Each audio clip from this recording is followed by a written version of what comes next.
श्री राजीव शुक्ला जी, श्री प्रताप सिंह बाजवा जी, श्री मुकेश अग्निहोत्री जी, श्री सतपाल रायजादा जी, श्री सुदर्शन बबलू जी, श्री देवेंद्र भुट्टो जी, श्री चैतन्य शर्मा जी, श्रीमती जनाब चंदेल जी, श्री छतर सिंह ठाकुर जी और सेवा दल के अध्यक्ष श्री अनुराग शर्मा जी, आप सबका इस सभा में बहुत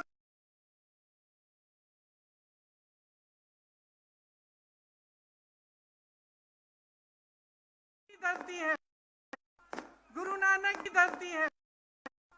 गुरु नानक देव जी के वंशजों ने इसे, बाबा बेदी जी ने, बाबा रुद्रानंद जी की तप स्थली है ये, बाबा बाल जी महाराज की तपोभूमि है। इस धरती ने, जिसे देवी देवताओं की, संतों की धरती कहते हैं, इस धरती ने आपको एक बहुत बड़ी परंपरा दी। इस धरती ने आपको एक बहुत बड़ी परंपरा दी है, सच्चाई को परखने की परंपरा।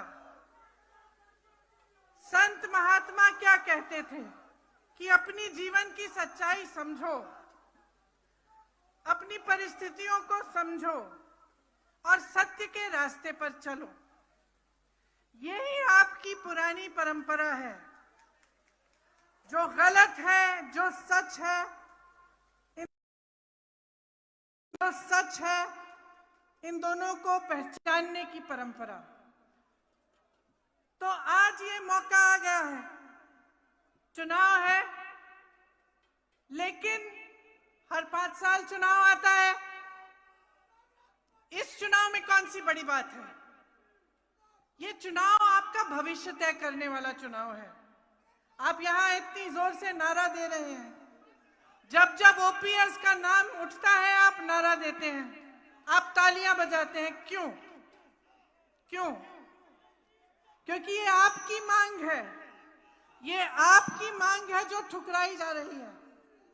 अगर ये कांग्रेस के प्रदेशों में ये मांग पूरी हो सकती है, अगर पुरानी पेंशन आपको मिल सकती है कांग्रेस के प्रदेशों में, तो बाकी प्रदेशों में क्यों नहीं मिल रही है?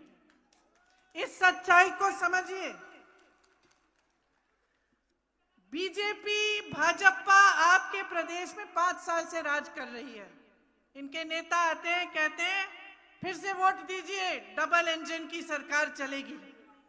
कहते हैं कि नहीं कहते हैं? बताइए। तो कभी आपने सोचा है कि अभी कह रहे हैं डबल इंजन की सरकार, पिछले 5 सालों में कहां थे? पिछले 5 सालों में क्या नहीं थी डबल इंजन की सरकार? थी ना। क्या हुआ?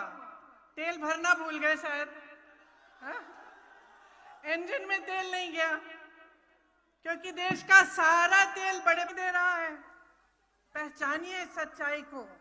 आज ये नौजवान जो यहाँ पे खड़े हैं, यहाँ पे खड़े हैं, बताइए कितनों को रोजगार मिला है पिछले 5 सालों में? मिला है आपको रोजगार? नहीं मिला ना। तो सरकार का सबसे पहला कर्तव्य क्या होता है जनता के प्रति? सबसे पहला कर्तव्य क्या होता है जनता के प्रति? नौकरी सबसे बड़ा। क्यों? मेरी बहनें बैठी हुई हैं, आप अपने बच्चों की परवरिश क्यों करते हैं? प्रेम से उनकी देखभाल करते हैं, उनको शिक्षित करते हैं। क्यों? ताकि उनका भविष्य बने, बड़े होकर वो आत्मनिर्भर हो, आपका भी देखभाल करें। इसीलिए ना। तो सरकार का क्या कर्तव्य बनता है आपके प्रति कि आपके जो बच्चे हैं, जिनकी आपने परवरिश की है, जिनको पढ़ाया लिखाया है, उनको आगे बढ़ाएं, उनका भविष्य बनाएं। लेकिन ये भाजपा की सरकार जो 5 सालों के लिए यहां चल रही है, केंद्र में भी है, तमाम साधन है इनके पास, लेकिन इनके राज्य में 63,000 पद खाली हैं। 63,000 रोजगार, नौकरियां खाली हैं। यहाँ इसी सभा में हजारों युवा मुझे दिख रहे हैं जिनको रोजगार नहीं मिला। क्यों नहीं दिया आपको? खाली क्यों रखे हैं ये पद? जब कांग्रेस कहती है कि पहली मंत्रिमंडल की मीटिंग में ही हम 1 लाख रोजगार देने के लिए हम निर्णय लेंगे, तो इनके नेता क्या कहते हैं? कहते कि ये हो ही नहीं सकता, हो ही नहीं सकता। अच्छा, तो फिर छत्तीसगढ़ में कांग्रेस की सरकार ने कैसे कर डाला? आज छत्तीसगढ़ में सबसे कम बेरोजगारी की दर है। कैसे? क्योंकि हमारी सरकार ने 5 लाख रोजगार दिए 3 सालों में। राजस्थान में कांग्रेस की सरकार है, 1,30,000 नौकरियां दी हैं और यहाँ 63,000 पद खाली पड़े हैं। यहाँ के नौजवान परेशान हो गए हैं, शिक्षित हैं, मेहनती हैं और नौकरियां चाह, रोजगार लें, अपने परिवारों की देखभाल करें, पैसे कमाएं, और वो इच्छाएं पूरी नहीं हो रही हैं, इसलिए भटक रहे हैं और नशा फैलाया जा रहा है, लेकिन रोजगार नहीं दिया जा रहा है। ये सच्चाई है यहाँ की कि 30 लाख आबादी है यहाँ युवाओं की लगभग, और 15 लाख बेरोजगार हैं। 15 लाख बेरोजगार हैं, आप हजारों पद खाली रख रहे हैं, आप नौकरियां नहीं दे रहे हैं। यह है सच्चाई। अग्निवीर को देखिए, कैसा स्कीम है, आप जानते होंगे। आप माताएं अपने बेटों को भेजते हैं सरहद पे देश की रखवाली करने के लिए, और ये लोग क्या कर रहे हैं? सेना को ठेके पे दे रहे हैं। कह रहे हैं कि सेना की जो भर्ती है वो भी ठेके पे होगी, 4 साल बाद 75% लड़के वापस आ जाएंगे। फिर क्या करेंगे? किसी के ऑफिस में काम करेंगे, कहीं नौकरी ढूंढते हुए भटकेंगे। तो यहाँ के पहले कम से कम 4,000 लोग सेना में भर्ती होते थे।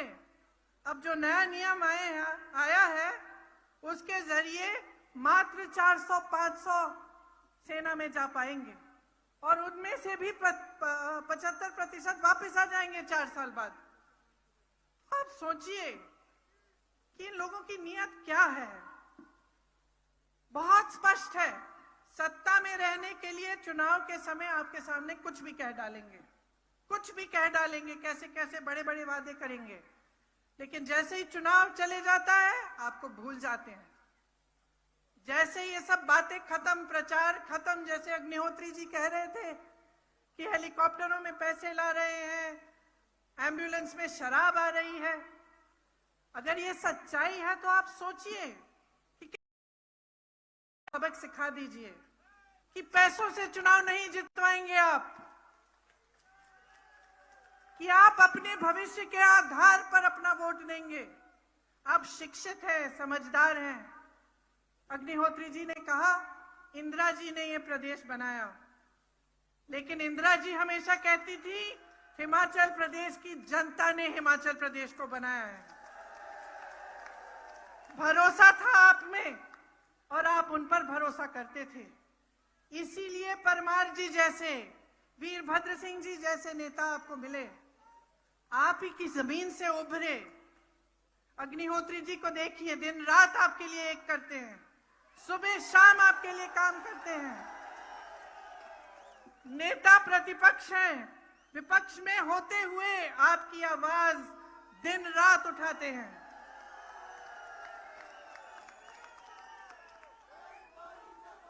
और भाजपा के नेताओं को देखिए, यहां इस धरती पर आकर क्या कहते हैं, झूठे वादे करते हैं और आपसे कहते हैं कि दवाई बार बार बदलने से बीमारी नहीं छूटती। कौन बीमार है भाई? बीमार हो? क्या हिमाचल प्रदेश बीमार है? क्या हिमाचल प्रदेश की जनता बीमार है? देखिए किस नजरिए से आपको देखा जा रहा है, कि आपको बताया जा रहा है कि बीमार हो, दवाई बदलते मत रहो, वही पुरानी दवाई खाते जाओ। ये बताया जा रहा है आपको, समझ लो, गुमराह किया जा रहा है।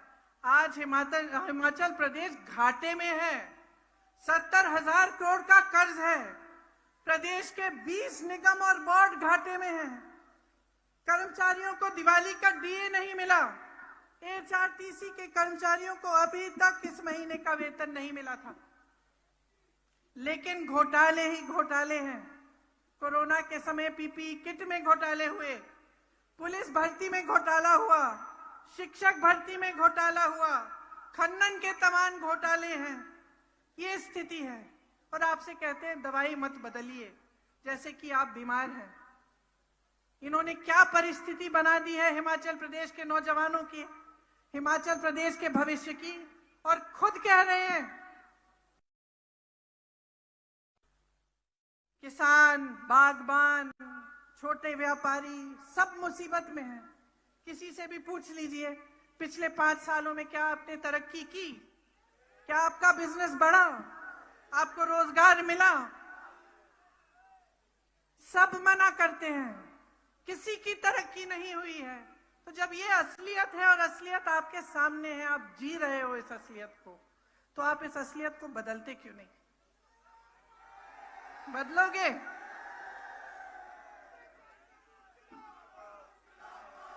ये प्रदेश आपने बनाया है, आपने बनाया अपनी मेहनत से।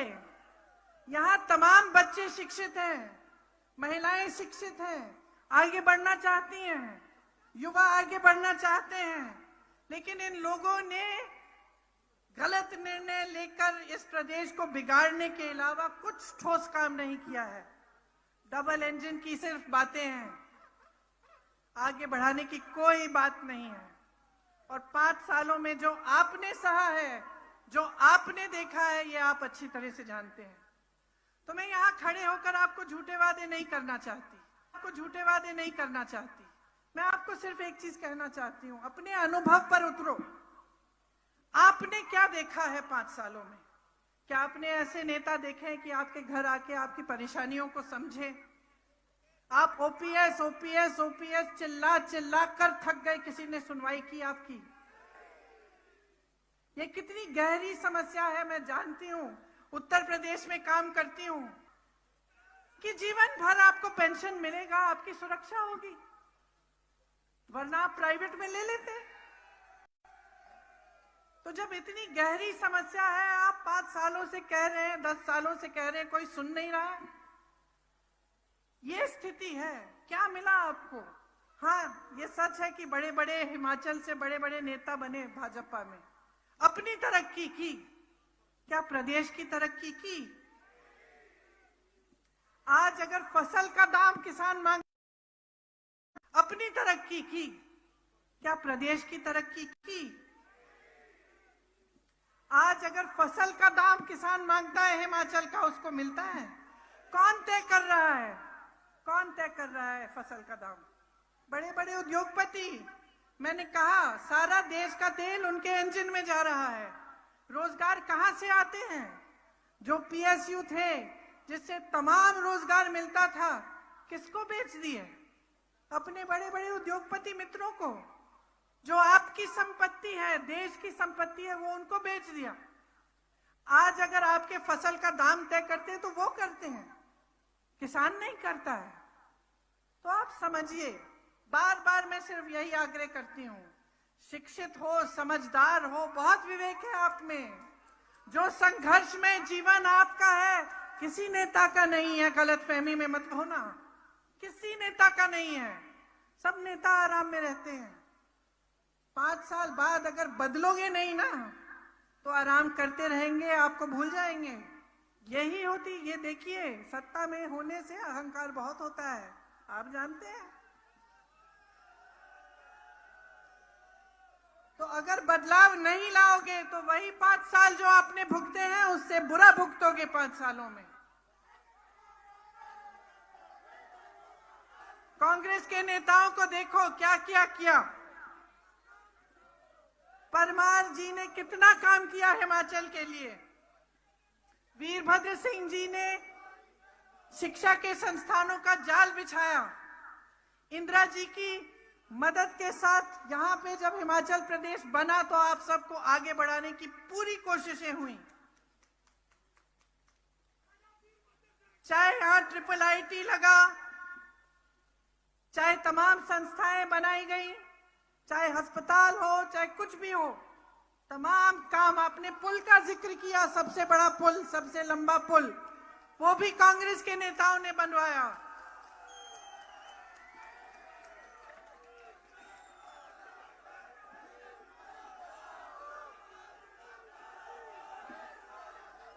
हम आपके लिए काम करके दिखाना चाहते हैं। मैंने कहा कि पहले मंत्रिमंडल की मीटिंग में पहले मंत्रिमंडल की मीटिंग में 1 लाख रोजगार तय करेंगे, लेकिन 5 सालों में हमारा वचन है कि 5 लाख रोजगार देने का पूरी कोशिश करेंगे। आपने हर घर लक्ष्मी योजना के बारे में सुना होगा।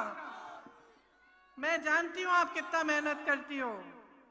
मैं जानती हूं मेरी बहनों, पूरा समाज का बोझ आपके कंधों पर है। आप बच्चों की परवरिश करते हो, मेहनत करते हो, घर में, खेती में नौकरी करते हो, सब कुछ करते हो। जो महिला नौकरी करती है वो फिर भी घर आकर खाना पकाती है, क्यों आप नहीं करते? हाँ, मम्मी खाना परोस के देती है ना जब घर आते हो। कभी सोचा है कितना मुश्किल जीवन होता है, कितना संघर्ष होता है माताओं का, बहनों का। हम समझते हैं, इसीलिए हम हर घर लक्ष्मी योजना बनाना चाहते हैं, जिससे 1500 रुपए प्रति माह आपको मिलेंगे, आपके खाते में जाएंगे। हर विधानसभा में 4 इंग्लिश की पाठशाला बनाना चाहते हैं। आर्मी से रिटायर होकर आए सर्विसमैन के लिए आरक्षित सभी पदों को भरने की योजना है। यहां कांग्रेस ने कई औद्योगिक क्षेत्र बनाए, उनका विकास कराने का काम हम करना चाहते हैं, रोजगार पैदा करना चाहते हैं। ऊना और आसपास के जो इलाके हैं, यहाँ पर खास आध्यात्मिक टूरिज्म, मतलब स्पिरिचुअल टूरिज्म के केंद्र के रूप में यहाँ को हम विकसित करना चाहते हैं, ताकि जो दर्शन करने आए उसको पूरी सुविधा मिले, लेकिन आप सबको इससे रोजगार भी मिले। ऊना गुरु नानक देव जी की वंशजों की भूमि है। गुरु नानक जी ने सच्चा सौदा का विचार दिया था ना। सच्चा सौदा का मतलब क्या होता है? जिसका है वो उसको मिलना चाहिए। सबसे बड़ी प्राथमिकता गरीबों की होनी चाहिए, जरूरतमंदों की होनी चाहिए, और यही कांग्रेस पार्टी का सिद्धांत है। यही महात्मा गांधी का सिद्धांत था, यही इंदिरा गांधी का सिद्धांत था, और यहाँ मंच पे खड़े हुए जितने भी नेता हैं, यही उनका सिद्धांत है।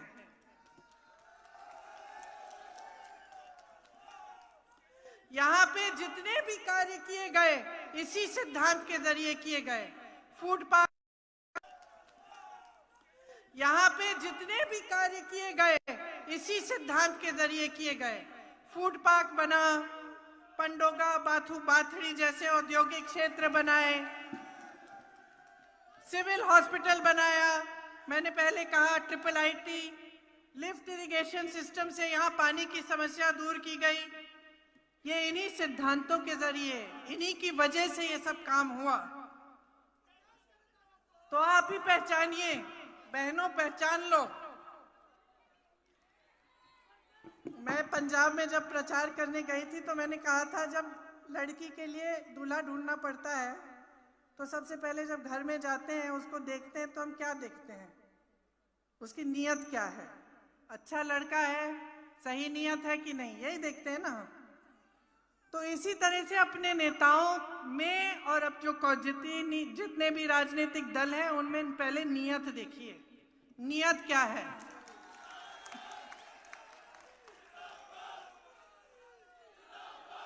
जिस तरह से हमारे सिद्धांत सेवा और समर्पण के हैं, उसी तरह से आज भाजपा का एक ही सिद्धांत है, सत्ता में रहना। बस किसी भी हालत में कैसे भी सत्ता में रहना, यही है।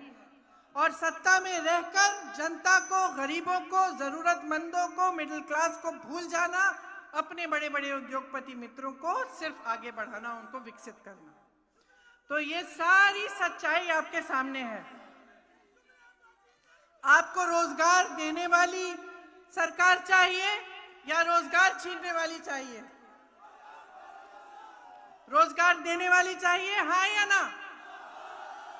पुरानी पेंशन देने वाली सरकार चाहिए या लेने वाली सरकार चाहिए? महंगाई घटाने वाली सरकार चाहिए या महंगाई बढ़ाने वाली सरकार चाहिए? आपको ऐसी सरकार चाहिए जो आपकी कमर तोड़े, जीएसटी थोपे आप पर, या आपको राहत दे, आपको मदद करे?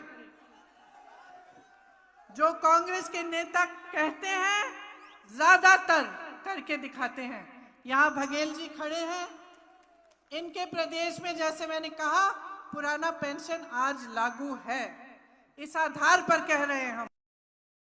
हाँ, 5 लाख रोजगार दिलवाए हैं, इस आधार पर हम कह रहे हैं कि हम हिमाचल प्रदेश में भी देंगे।